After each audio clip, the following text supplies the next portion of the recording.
Yes, reka mbasuhuze kandi mbifurize ibihe byiza, mbifurize impagarike n'ubugingo nshuti bakunze mugenda mu natwe abadukurikira mu Rwanda, abari mu majyepfo, abari mu majyaruguru, uburasirazuba, uburengerazuba ndetse no mu mujyi wa Kigali mwese hope ko mumeze neza. Twizere ko ibintu bikomeje kugenda neza cyane. Namakuru menshi rero yanditswe mu bitangazamakuru bitandukanye, mu nyemerere nzenya nyure mu gihe gito cyane mbabwire ngo ese byifashe ebite. Mu nkuru mbafitiye ngomba gutekereza kubabwiraho, ndaza kubabwira ko RIB yafunze abakozi batatu ba RMB bakekwaho icyaha cya ruswa. Ndaza kubwira kandi Zelensky ndetse na Trump ubwabo bikoresheje inama muri Basilia kuri Saint Peter ku kiriyo cya Papa Francis. Nibi nankure ndakubwira ko Papa Francis ubwo nawe ubone mu gihe yanyina yashyinguye muri Basilica kuri mutagatifu ya Maria Meja. Ngayo nguko izo nizo nkuru ngiye kugarukaho, gusa nihaza kuzamene izindi nyine just you have to receive maraza kuzakira kubera ko nyine mbafite kubabwira, mba numva nshaka kubabwira inkuru nyinshi nyine mukamenya ngo ese byifashe bite. Reka nihutemere kuri iyi nkuru ivuga ko RIB yafunze abakozi batatu ba RMB bakekwaho icyaha cya ruswa. Urwego rw'ubugenzacyaha RIB rwatangaje ko rwafunze abayobozi batatu b'ikigo cy'igihugu gishinzwe mine, petrol ndetse na gazi RMB, aribo Rwomushana Auguste ndetse na Kanyangira John na niyo mugabo Richard.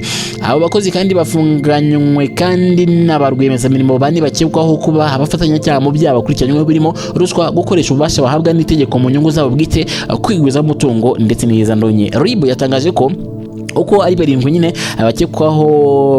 bakekwa bafungiye kuri sitasiyo ya RIB ndetse ya Rwezamenyo ndetse na Nyarugenge. Urwego rw'ubugenzacyaha RIB kandi rubura abantu bose bishora mu byaha bya ruswa cyangwa se bakoresha ububasha bahabwa n'amategeko ku nyungu zabo bwite ko nyine bakwiriye kwirinda ibyo bikorwa kuko bihanwa n'amategeko. Urwego kandi rukomeza rwibutsa abaturarwanda ko icyaha cya ruswa ari icyaha kidasaza kandi ko gifite uko igihe cyose ibimenyetso byabonekera nta cyabuza ko batanga ayo makuru kugira ngo nyine ababigizemo uruhare bakurikiranwe.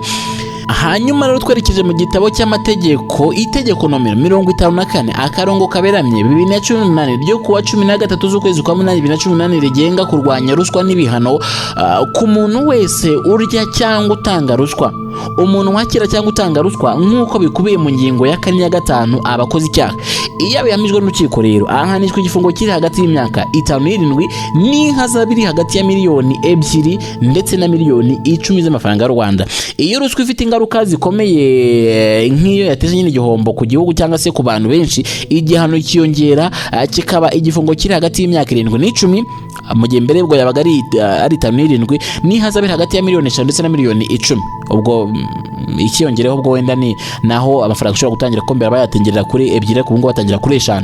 Hanyuma rero Zelensky ndetse na Trump bikoreje inama muri Basilica. Reka inkuru mbe nyisimbutse mbanze mpere kuri iyi nkuru ivuga ko Papa Francis yashyinguye muri Basilica ya mutagatifu Maria Meja. Nyuma y'imihango yo kumusezeraho mu misa yihariye, umurambo wa Papa Francis watambagijwe mu mihanda ya Roma werekeza muri Basilica mutagatifu ya Maria Meja, aho ndetse yashyinguwe hafi y'ishusho y'umubyeyi Bikira Maria Salus Populi Romani. Abantu barenga 150 bari buzuye imihanda ya Roma ndetse kandi bahagaze mu cyubahiro basezera bwa nyuma kuri Papa Francis waruzwi nk'umuvugizi w'amahoro n'ubutabera ku isi yose. Ku cyumweru cyabanjije kandi urupfu rwe yari yagaragaye muri Saint Peter Square aganiriza imbaga ndetse kandi atanga ikimenyetso cy'urukundo n'isezerano ryo kubasengera. Namujye kandi urugendo rwo kumushyingura rwanyuze ahantu hafite amateka akomeye harimo Pisa, Venezia ndetse n'ahatangirwa ubuhamya bw'umukristo wa mbere nka Roma Forum ndetse na Colosseum. Papa Francis nyine aherutse gusomera ubutumwa bwamagana ubukungu bushingiye ku kwikunda, asaba isi ndetse kubaka ubukungu bw'amahoro. Igihe kandi bageze kuri Basilica ya mutagatifu Maria Meja, isanduku ye ndetse yazamuwe imbere y'imbaga maze abantu bamusezeraho n'amarira menshi mu rwego rwo guha agaciro nyine uwo yubahirizaga cyane. Isanduku ye yamaze umwanya nyine imbere y'ishusho ya Bikira Maria mbere y'uko yinjira mu cyumba cyitwa nka Chapelle ya Apolline. Ku isaha abazamwe rero yahatangiye nyine umuhango wo gushyingura uwayobowe na Kardinali Cameron ukorwa mu mucyo ndetse n'icyubahiro mu rwego rw'amategeko agenga gushyingura umushumba wa Kiliziya Gatolika. Umuhango ndetse kandi warangiye saa 7:30. Ni mujye kandi kugeza ubu amakuru ari Papa Francis avuga ko aruhukiye nyine ahantu hihariye hagati ya chapelle ya Silovla ndetse na chapelle ya Porrene hafi y'ishusho y'umubyeyi Bikira Maria Salus Populi Romani, ikimenyetso cy'urukundo ndetse n'uburinzi ku bantu bose.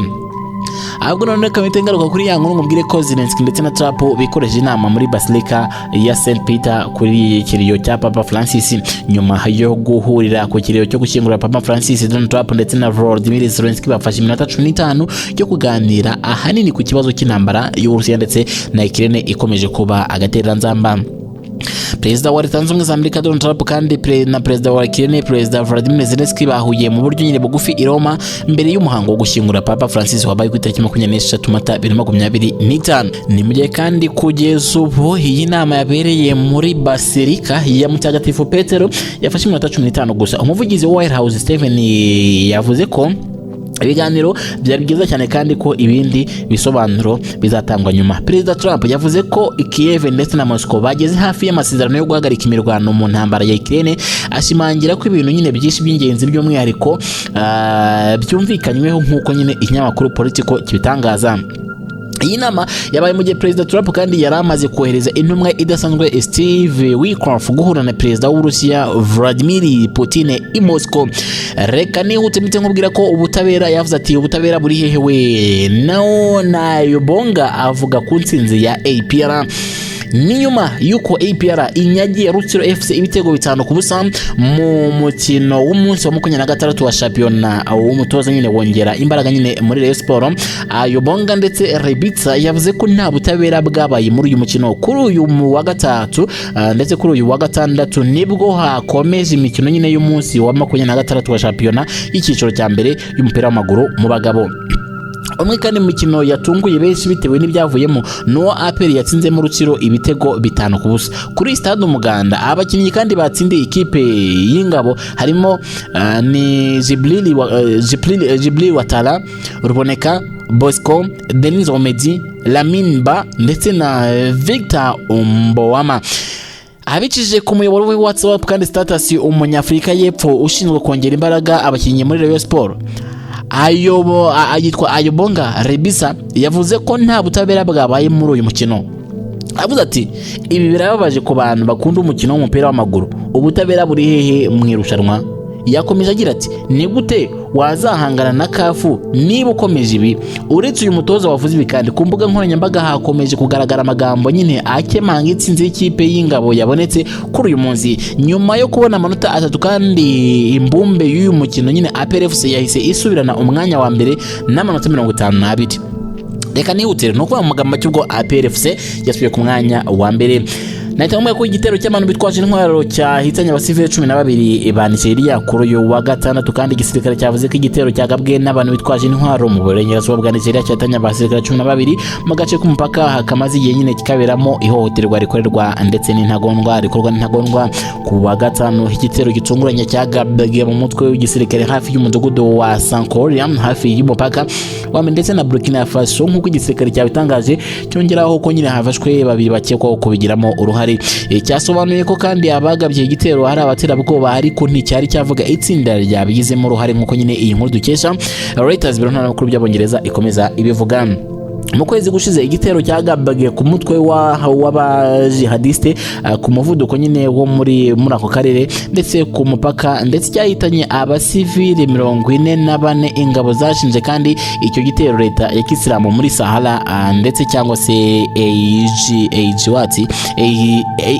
EIGS muri Nigeria kandi kugeza ubu hamwe n'abaturanyi bayo muri Burkina Faso ndetse na Mali bamaze imyaka isaga 10 bahanganye n'imitwe yitwaje intwaro y'abajihadiste harimo nimwe ifatanyije na Al-Qaeda ndetse na leta ya Kisilamu nyuma y'iherekwa ry'ubutegetsi kandi mu bihugu uko ari bitatu nyine mu myaka yashize abategetsi bari ku butegetsi birukanye ingabo z'Ubufaransa maze bitabaza imitwe y'abacashuro y'Uburusiya kugira ngo nyine ibe yabafasha. Nimuje kandi ibihugu bitatu kandi byemeje gushimangira ubufatanye bwabo bushinja umuryango mushya byise Alliance d'État du Sahel nyuma yo kuva muri CIDEAO ngayo nguko nuko byifashe. ubwo nayo makuru twari kubafitiye rero yabyutse avuga muri gitondo gusa ntabwo nabura kubwira ko polisi y'u Rwanda yarashe mu cyico umujura umusore w'imyaka 20 Pascal Ndayisenga yarashwe ahita apfa nyuma yo kugerageza gucika inzego z'umutekano zari zamufashe kuri uyu wa gatandatu mu masaha ya saa 8 z'amanywa. Ibyo byabiri mu karere ka Nyaruguru umurenge wa Ngoma akagari ka Fugi n'umudugudu wa Gasha. Amakuru atangazwa na polisi avuga ko Ndayisenga kandi yari yafashwe ku wa gatanu hamwe na bagenzi babiri bakekwaho kwiba insinga z'imirinda nkuba ku mapoto ndetse y'amashanyarazi aho bafatanywe ibiro 25 by'izo nsinga. Polisi kandi yasobanuye ko ubwo bari bamaze gufatwa Ndayisenga yagerageje gucika yiruka ajya mu mugezi w'Akanyaru aribwo nyine yarashwe ahita yita Imana. Polisi yasabye abaturage kwirinda kwinjiza kujya mu bikorwa kwangiza ibikorwa remezo babijyamo ndetse kandi no gukorana n'inzego z'umutekano aho kugerageza kwirukanka mu gihe bafashwe bakekwaho ibyaha bitandukanye.